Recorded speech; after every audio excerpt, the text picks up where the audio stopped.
Karena dengan jelas dikatakan beginilah firman Tuhan, beginilah firman Tuhan. Ini dipertegas, jadi yang berfirman adalah Tuhan, jadi bukan manusia yang mengada-ada ya.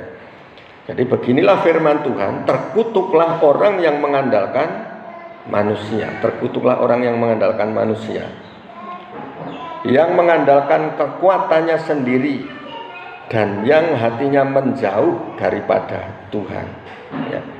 Jadi terkutuklah orang yang mengandalkan manusia, yang mengandalkan kekuatannya sendiri, yang hatinya menjauh dari Tuhan. Nah, ini ya, jadi jangan sampai kita termasuk orang-orang yang terkutuk ini. Karena namanya kalau sudah terkutuk ini kita ada di posisi yang tidak berdaya. Mau usaha seperti apa juga tidak akan berhasil. Mau bergerak kemana juga akan balik ke situ lagi, itu namanya terkutuk ya, bolak-balik ya.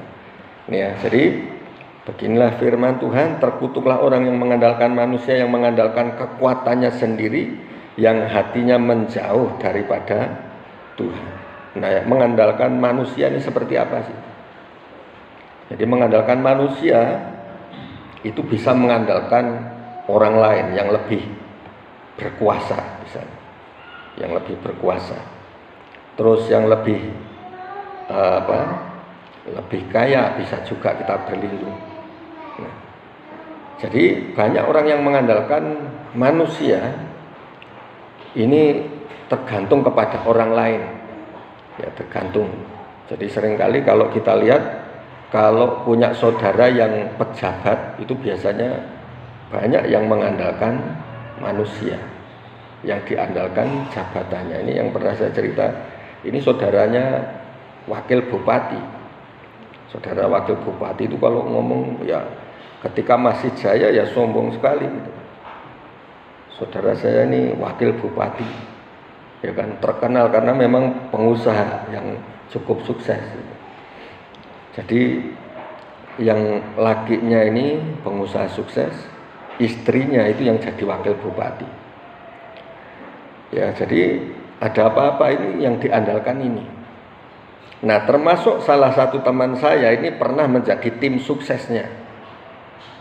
Jadi mengandalkan kedudukan seseorang. Nah, waktu itu dia dipikir seperti ini, kalau saya dekat dengan pejabat, ini saya mau masuk PNS, mau kerja di mana enak karena ada yang bantu. Dan apa yang terjadi? Ketika istrinya selesai kuliah, melamar menjadi pegawai negeri, menjadi PNS, ternyata masih sama juga. Jawabannya seperti jin yang ada di Jarum Super itu kan, wani piro katanya, ya kan? Nah, jadi akhirnya apa, nggak bisa bantu, nggak bisa. Wah, akhirnya dia nyesal juga kenapa dulu jadi tim suksesnya. Kalau pas jadi, sebelum jadi wakil bupati kan janji-janjinya muluk-muluk, tetapi setelah jadi giliran dia butuh nggak direspon sama sekali, sudah nggak kepakai lagi. Apa yang bisa dibanggakan? Itu yang namanya terkutuklah orang yang mengandalkan manusia. Nah, jadi mengandalkan manusia ini, manusia yang lebih berkuasa, manusia yang lebih dari segala-galanya. Ya mungkin kalau saya butuh apa-apa cukup ngomong sama dia selesai, tapi ternyata tidak bisa. Nah, terus yang mengandalkan kekuatannya sendiri, ini tadi kan mengandalkan kekuatan orang lain. Nah, yang sekarang mengandalkan kekuatan sendiri. Sadar enggak kadang-kadang kita ini menjadi orang yang sombong? Ya kan? Kenapa bisa dikatakan sombong? Sombong ini karena merasa diri sendiri kuat. Ya kan? Jadi lebih baik kita jujur di hadapan Tuhan. Kalau sudah lelah, sudah capek ya ngomong aja sama Tuhan, Tuhan aku sudah lelah, aku sudah capek, aku sudah tidak mampu ngangkat tangan. Itu namanya jujur di hadapan Tuhan apa adanya, ya kan? Tapi seringkali kan tidak, sudah tidak apa-apa, aku kuat, aku masih bisa, ya kan? Padahal ini sudah hancur-hancuran, tetapi ngomongnya masih kuat. Ya memang perlu kita ini harus memotivasi diri seperti Naruto, ya kan? Kalau opung-opung mungkin tidak ngerti Naruto, tapi untuk yang muda-muda pasti tahu, ya kan? Naruto ini punya semangat yang kuat. Ini kalau berbicara tentang iman, belajarlah seperti Naruto ini. Naruto ini bukan orang yang ilmunya tinggi cukup kuat gitu, enggak. Tetapi dia punya semangat yang kuat.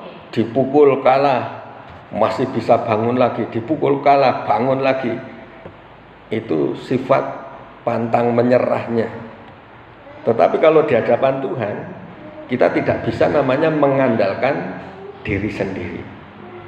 Jangan ngomong aku kuat, aku masih bisa, aku bisa selesaikan. Ternyata ujung-ujungnya apa? Ya nggak selesai juga, ya kan?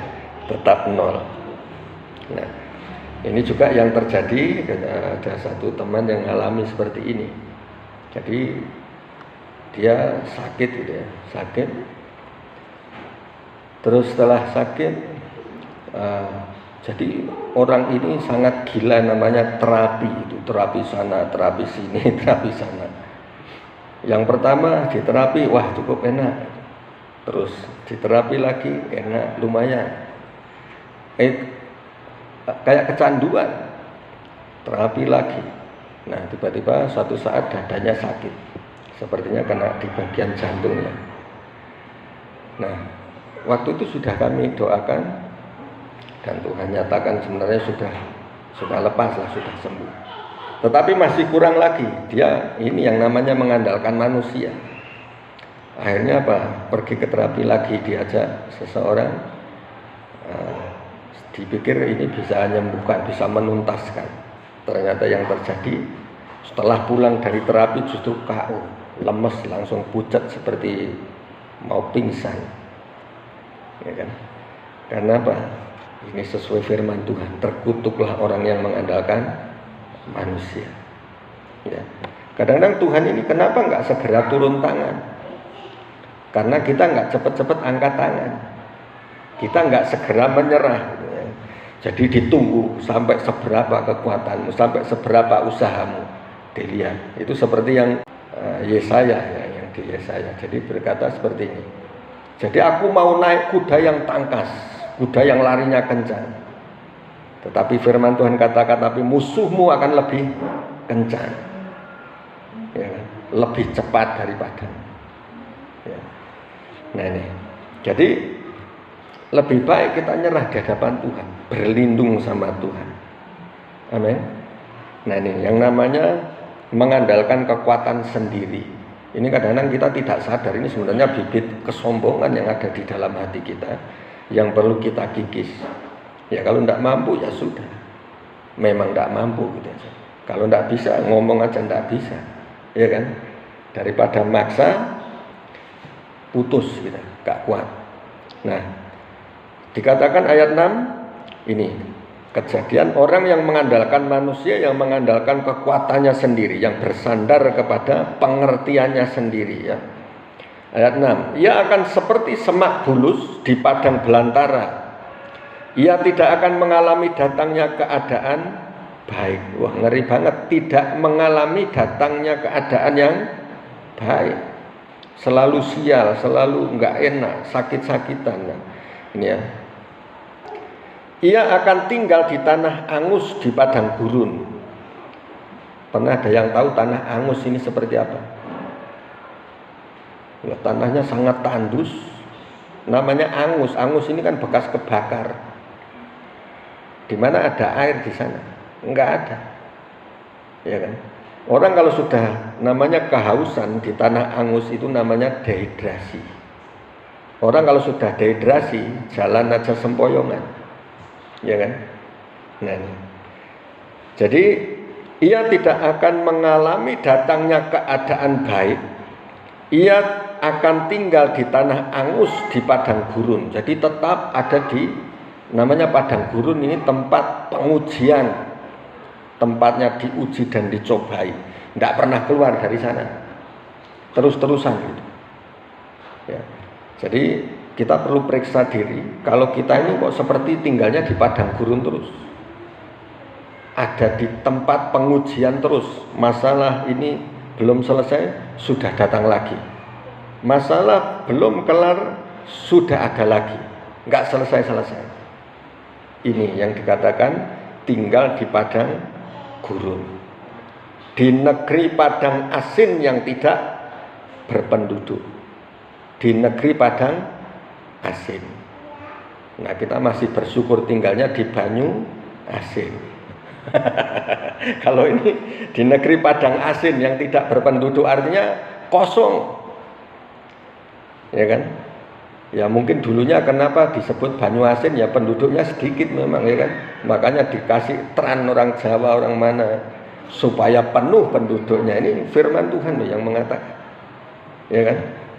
Nah, akhirnya muncullah muara bahar, sungai bahar yang diberkati Tuhan. Amin. Nah, ini karena apa? Dulunya padang asin. Ya, ini juga sejarahnya kan, banyu asin, ya kan. Tetapi sekarang diberkati. Karena apa? Karena ada orang-orang yang mengandalkan Tuhan. Nah, okay. Ya, jadi supaya ini jauh dari kita mengandalkan kekuatan manusia, mengandalkan atau bersandar kepada pengertiannya sendiri. Tetapi baiklah kita bersandar hanya kepada Tuhan. Amin. Serahkan semuanya kepada Tuhan. Apa yang tidak kita mampu, ya enggak usah dipaksa. Jadi gini, untuk menyelesaikan masalah, apa yang bisa kita lakukan? Kalau selama kita enggak bisa apa-apa, ya bisanya cuma berdoa. Selebihnya apa? Tuhan yang selesaikan. Amin. Kita jangan berusaha untuk membantu Tuhan. Tuhan sanggup melakukan perkara besar, apapun bisa gitu. Kita jangan berusaha untuk membantu Dia dengan melakukannya hal yang lain. Karena pernah satu kali gini, ada seorang anak Tuhan datang ke pendeta, minta didoakan, minta tolong doakan supaya cepat sembuh. Nah, tetapi masih kurang yakin lagi. Dia datang ke suhu, ya kan, datang ke suhu.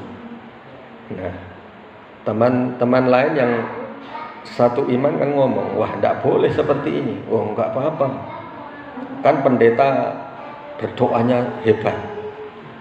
Nah, ditambah lagi nanti dibantu sama paranormal akan lebih dahsyat katanya. Ini yang goblok, ya kan. Jadi Tuhan enggak mau campur-campur seperti ini, ya kan. Jadi harus murni.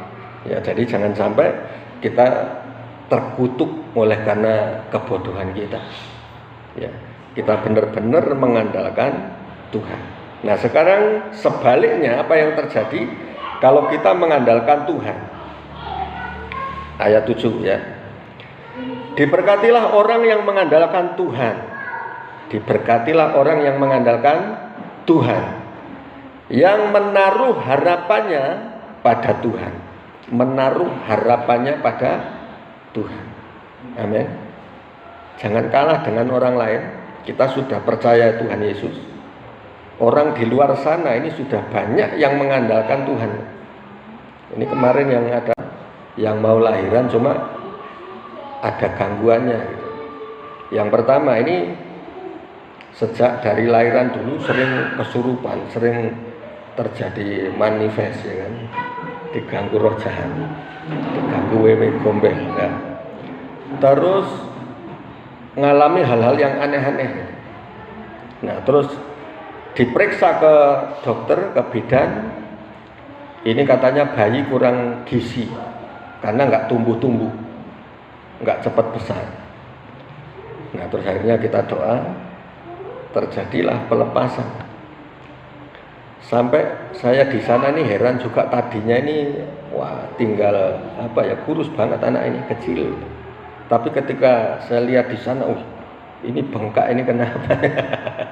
2 bulan nggak ketemu, badan sudah besar gitu. Ya enggak, sekitar 2 bulan ya. Kita nggak ketemu ini sekitar 2 bulan, sudah gemuk banget. Tadinya kurus gitu. Nah, jadi ada satu perubahan yang besar. Amin. Dengan doa. Nah, terus mau lahiran Ini jam 1 malam sudah terasa ini sakit-sakit itu. Terus dia cuma pamitan, Pak, tolong bantu doa. Loh kenapa? Istri saya mau lahiran nih, Pak. Mau lahiran. Oh ya, kita doakan lancar. Nah ternyata suruh pulang lagi sama bidannya. Katanya masih lama ini, ya kan? Setelah pulang, kami datang ke sana, diminta untuk datang ke sana. Pak, bisa enggak datang ke rumah? Bisa. Akhirnya saya datang. Sampai di sana, ini anak ini kesakitan terus. Perutnya udah mulai sakit. Nah ini terus akhirnya kita berdoa lagi. Ternyata memang ada yang ganggu dia. Yang terlihat ini seperti nenek-nenek gitu. Terus ada juga beberapa gitu. Nah terus kita doa untuk pelepasan. Dan kita percaya ada kuasa Tuhan yang lebih dahsyat dari apapun. Saya bilang setelah saya doa, ini nanti harus cepat-cepat persiapan. Saya bilang siap-siap. Kalau enggak nanti bisa brojol di sini nih. Susah nanti jauh sama bidan, ya kan? Bisa keluar. Nah, dan benar saya sampaikan ini bahwa harus setelah kita doa harus cepat persiapan. Langsung siapkan pakaiannya, siapkan semuanya. Terus panggil mobilnya, jangan kelamaan. Nah, terus akhirnya berangkat. Saat kami pulang sudah ada berita, alhamdulillah Pak, sudah lahiran, ya kan? Saya bilang ya alhamdulillah. Nah, karena memang sudah lepas, lahir dengan normal. Jadi orang yang di luar kita pun sudah mengandalkan Tuhan, amin. Minta didoakan. Nah, jangan sampai kita sendiri justru lari ke yang lain. Ya, anak Tuhan malah larinya ke sana, ke Joko Bodo, ya kan? Nah, ini. Sedangkan yang mereka yang di luar larinya ke Tuhan Yesus, cari pertolongan Tuhan Yesus. Amin. Nah ini, diberkatilah orang yang mengandalkan Tuhan, yang menaruh harapannya pada Tuhan. Diberkati, artinya apa? Nah, ya. Jadi diberkatilah orang yang mengandalkan Tuhan, yang menaruh harapannya seperti orang ini. Kalau Bapak ini berdoa, Tuhan Yesus akan tolong. Amin. Harapannya seperti ini, menaruh harapannya kepada Tuhan. Dan benar, ya kan? Dilancarkan semuanya. Nah, terus ayat 8, ia akan seperti pohon yang ditanam di tepi air. Pohon kalau ditanam di tepi air, apa yang terjadi? Dia tidak pernah mengalami namanya kekeringan, tidak pernah kehausan. Daunnya akan tetap hijau, ya kan? Yang merambatkan akar-akarnya ke tepi batang air, dan yang tidak mengalami datangnya panas terik. Ya, tidak mengalami datangnya panas terik. Karena apa? Akarnya ada di air.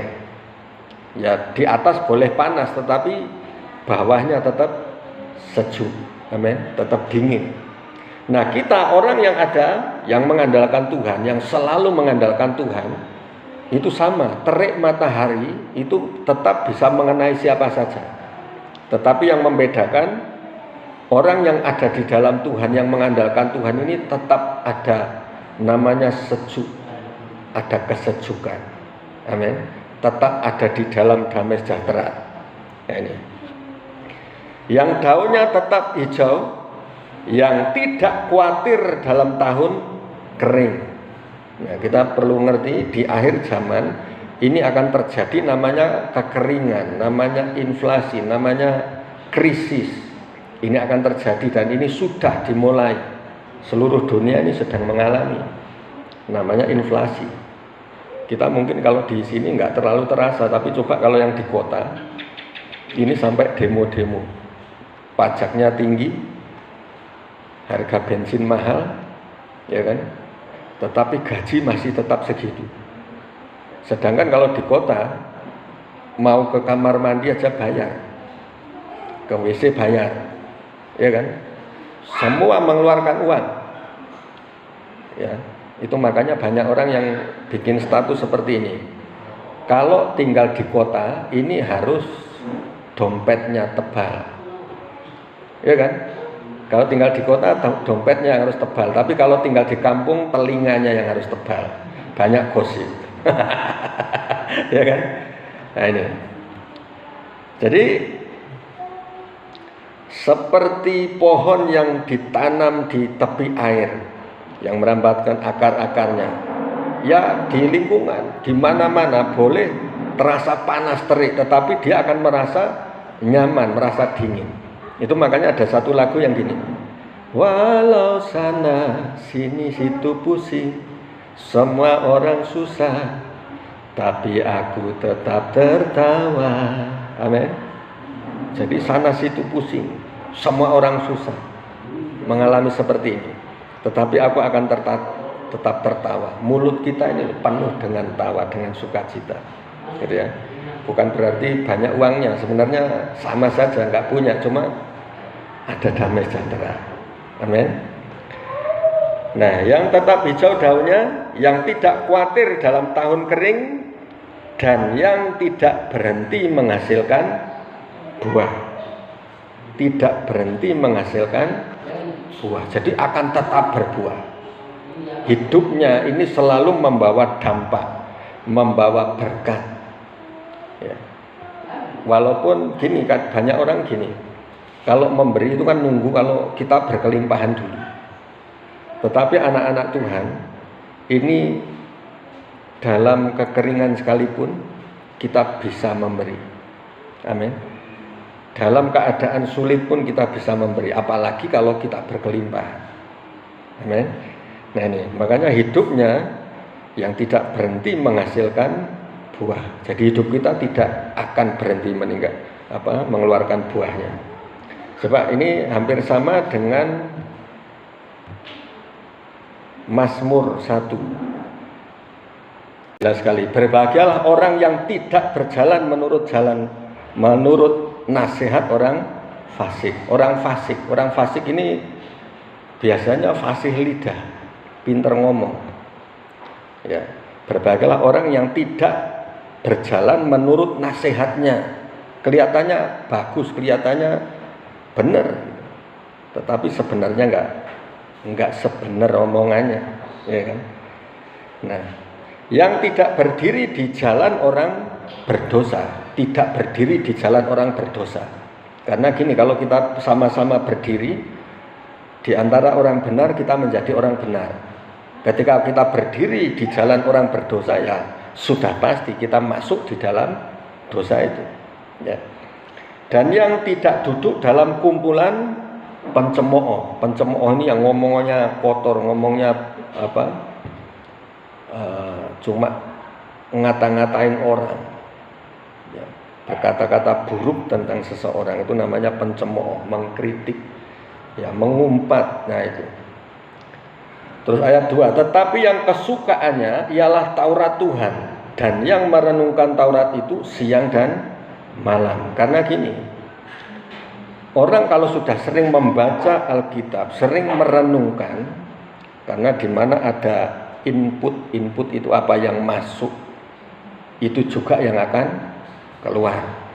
Kalau yang kita makan ini madu murni, ya kan? Artinya sesuatu yang manis, sesuatu yang baik, maka yang keluar juga hal-hal yang baik, ya kan? Tetapi kalau yang masuk ini hal-hal yang buruk, maka yang akan keluar juga hal-hal yang buruk. Itu makanya kita harus jaga hati, pikiran roh kita, pandangan kita. Nah, tetapi yang kesukaannya ini bukan sekedar kalau minggu baca, tetapi tidak punya rasa suka. Ya. Tetapi kita belajar bagaimana memiliki kesukaan. Kesukaan ini firman Tuhan. Dan yang merenungkan Taurat itu siang dan malam. Merenungkan siang dan malam. Nah ini yang akan terjadi, ia seperti pohon yang ditanam di tepi aliran air, sama seperti tadi kan Yeremia, yang menghasilkan buahnya pada musimnya. Jadi setiap musim itu selalu berbuah. Setiap musim. Dan yang tidak layu daunnya, apa saja yang diperbuatnya berhasil. Apa saja yang diperbuatnya akan berhasil. Amin. Nah, jadi yang disebut orang sukses ini yang seperti ini. Ya, biasanya orang lihat kalau sukses ini sudah punya apa, naik apa sekarang, ya kan? Nah, bukan itu. Karena banyak yang kelihatannya rumah megah, mobilnya mewah, tetapi di dalamnya berantakan, keluarganya hancur, ya kan? Itu namanya bukan kesuksesan.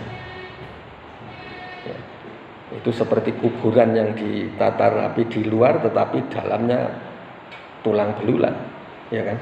Tetapi kesuksesan yang sebenarnya ini adalah apa yang sesuai dengan firman Tuhan. Amin. Karena kalau sukses di dalam Tuhan, orang lain menikmati, kita yang di dalam juga menikmati.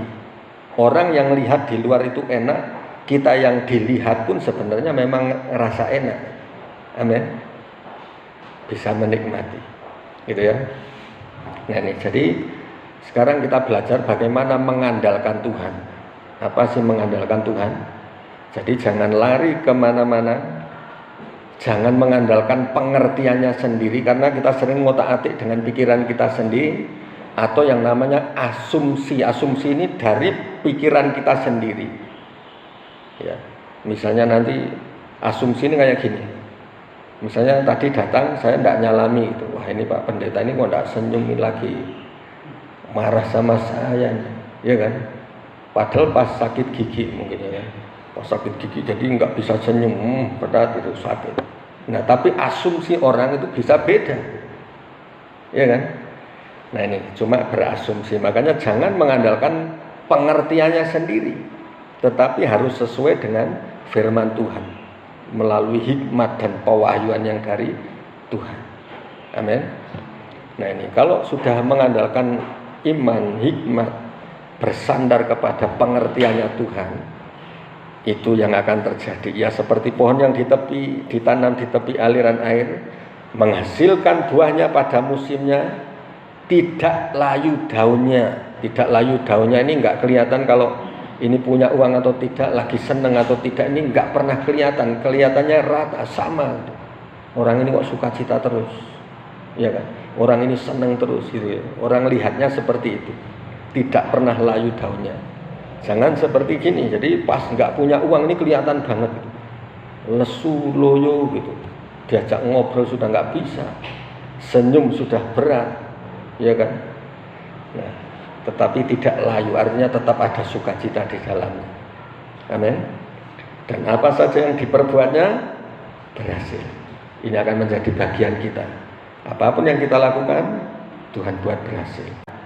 Jadi jangan lari kemana-mana, jangan mengandalkan pengertiannya sendiri, karena kita sering ngotak-atik dengan pikiran kita sendiri, atau yang namanya asumsi. Asumsi ini dari pikiran kita sendiri.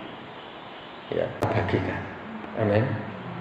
Nah ini ya, kita akan berdoa, kita menyembah Tuhan.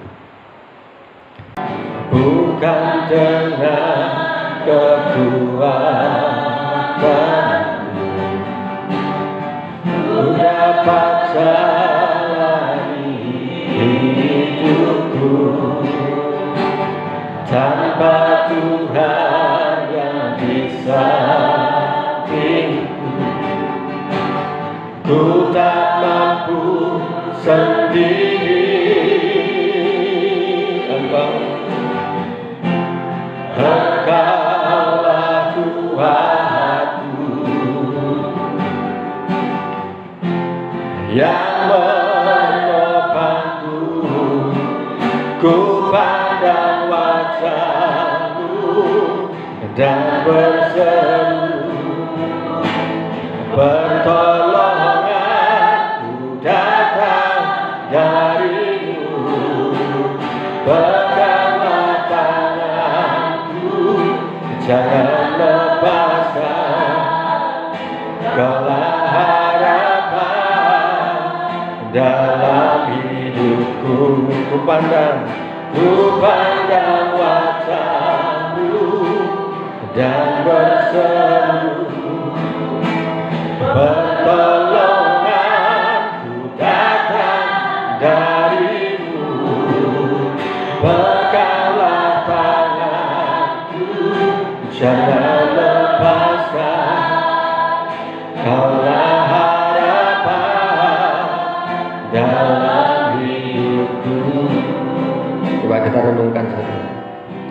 firman Tuhan saat ini mengajar kita bagaimana mengandalkan Tuhan. Kita jujur di hadapannya. Siapapun yang saat ini lagi mengalami beban yang berat dalam hati, yang sedang mengalami pergumulan, yang sedang mengalami jalan buntu, kita lakukan apa yang bisa kita lakukan. Kita kerjakan apa yang menjadi bagian kita. Maka selebihnya serahkan semuanya kepada Tuhan. Tuhan akan bertindak. Tuhan akan nyatakan kuasanya. Tuhan akan nyatakan kuasa dan mujizatnya. Apapun pergumulanmu saat ini, belajar mengandalkan Tuhan. Pandang wajahnya, berseru kepadanya. Seperti seorang buta yang berseru, Yesus anak Daud. Tuhan Yesus datang dan berkata kepadanya, apa yang kau mau? Buat aku melihat. Maka Tuhan katakan, jadilah seperti kehendakmu. Apapun yang menjadi pergumulanmu saat ini, Tuhan satu-satunya sumber jalan keluar, sumber kekuatan, sumber kemenangan kita. Haleluya. Kita naikkan secara perlahan drive-nya. Jangan lepaskan. Kita minta Tuhan angkat tangan kita, karena kita sedang tidak mampu. Ku pandang wajah, ku pandang wajah-Mu dan berseru, pertolonganku datang dari-Mu. Peganglah tanganku, jangan lepaskan. Kaulah harapan dalam hidupku. Sekali lagi, ku pandang wajah. Genggap-genggap langit, pintu-pintu berkat-Mu terbuka di dalam nama Yesus. Dan apapun yang tidak mungkin bagimu, ketika engkau mengandalkan Tuhan, maka Tuhan adalah sumber jalan keluar. Tuhan sanggup pulihkan, Tuhan sanggup sembuhkan, Tuhan sanggup melakukan perkara-perkara yang besar yang tidak pernah terpikirkan olehmu, yang tidak pernah muncul dalam hatimu, itu yang Tuhan sediakan bagimu. Terima kasih Bapa.